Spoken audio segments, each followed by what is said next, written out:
Rack focus.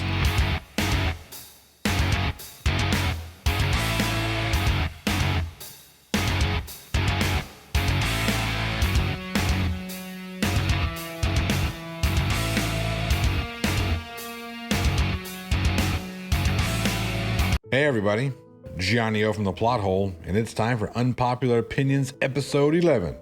Let's get right into this one. Unpopular opinion number 1. Hellraiser is the best of the late 70s, early 80s monster slasher horror films. I mean, nothing against A Nightmare on Elm Street or Friday the 13th. Those are excellent films. But Hellraiser has a better overall focus on the real horrors of the people and not the monsters. The Cenobites only serve as those looking for the corrupted behavior of shitty people. Many folks think that Pinhead is the central villain of Hellraiser. I like to call those people wrong. Frank Cotton, the guy who wanted to serve up his brother in order to escape the hell that he was seeking, fuck his niece, and take advantage of his brother's wife, is the central villain. Furthermore, the sexual conversation that happens throughout the film serves as an excellent commentary on the carnal desires of human behavior. Nightmare's conversation focuses more on the dangers of vigilante justice, and Friday the 13th's commentary focuses on the dangers of being a teenager. Boring. Hellraiser focuses on incest, nihilism, self-preservation through any means necessary, and the consequences of those actions. Unpopular opinion number 2. Halloween should be a recognized holiday. Now, hear me out on this one. No, I'm not into the occult, nor am I dancing on graves looking to make connections with the dead. Not that those activities are bad or shameful, I just don't get down like that. I do, however, recognize Halloween for what it is. A blended celebration of many cultural traditions. Halloween serves as a day for us to celebrate those who've crossed over to the other side. Not only do we borrow from the Mexican tradition of El Día de los Muertos, we also borrow from the Celtic tradition of masking and costuming to ward off evil spirits. Jack-o'-lanterns come from Ireland, though they were turnips before they were pumpkins. Bobbing for apples is a Roman tradition that honors Pomona. Early American colonies celebrated with ghost stories and pranks. And Halloween helped spawn the horror film genre. Not that I believe in that sort of thing, ghosts, goblins, and spirits, but Halloween brings out the best in all of us and helps remind us that we aren't all as different as we may think we are.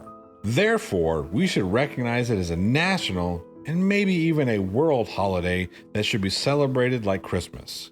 Unpopular opinion number 3. The saying, everything happens for a reason, is the most logically correct statement in all of spoken language. Hang on there, you religious folks.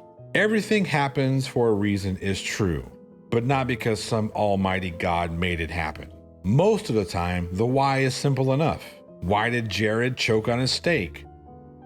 Because he tried to eat the entire ass end of a cow, knowing that his throat couldn't handle that load, as much as even he wanted it to. Why did Sean fall off his skateboard? Because skateboards are evil contraptions made to mock the fragility of the human body. Seriously, whoever thought, hey, let me take 4 plastic wheels and put them on a goddamn 2x4 and roll my ass down the street as a good idea is a sadomasochist. Why did Tony spill soda on his favorite hoodie? Because his water heater made a loud noise and scared the doo-doo out of him.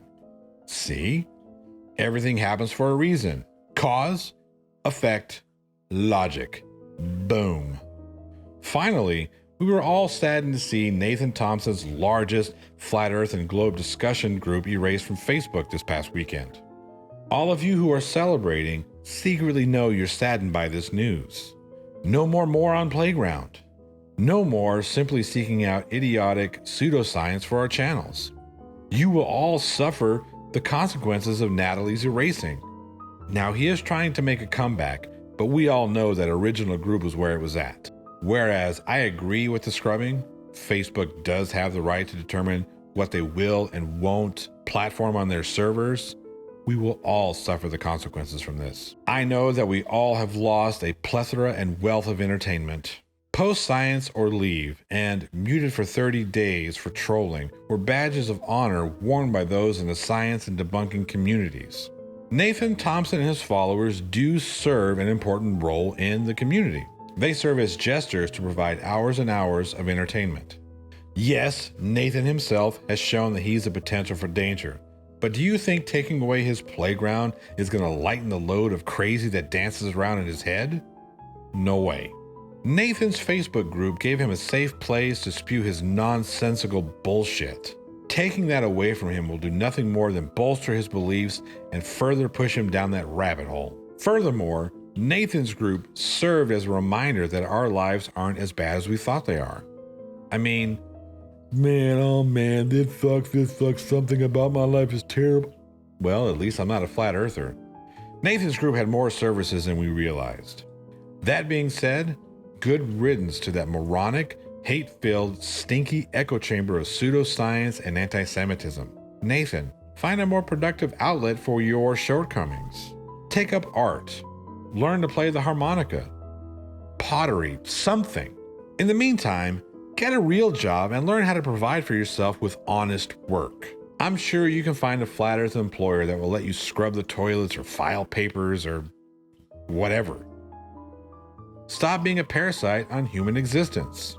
And that's Unpopular Opinions with Johnny O. If you enjoyed the show, hit that like button. If you didn't, a thumbs down is fine too. Put your unpopular opinions down in the comments section below, and I might select yours for the comments video. Please consider hitting that subscribe button and flicking the notification bell. That way you'll know every time My Ugly Mug posts a video. If you want to support the channel monetarily, you can do so at www.patreon.com/theplothole1. That's the number 1, not the Oneaters. I'm getting closer and closer to dropping that joke off at the same train station we dropped Natalie's Facebook group at.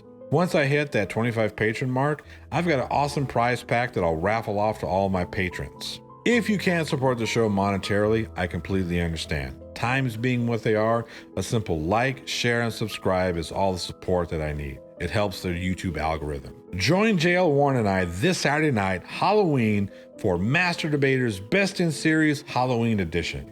We will have live trivia, and the winner gets an awesome prize. Do be awesome people to one another, and don't forget, keep your opinions unpopular, baby.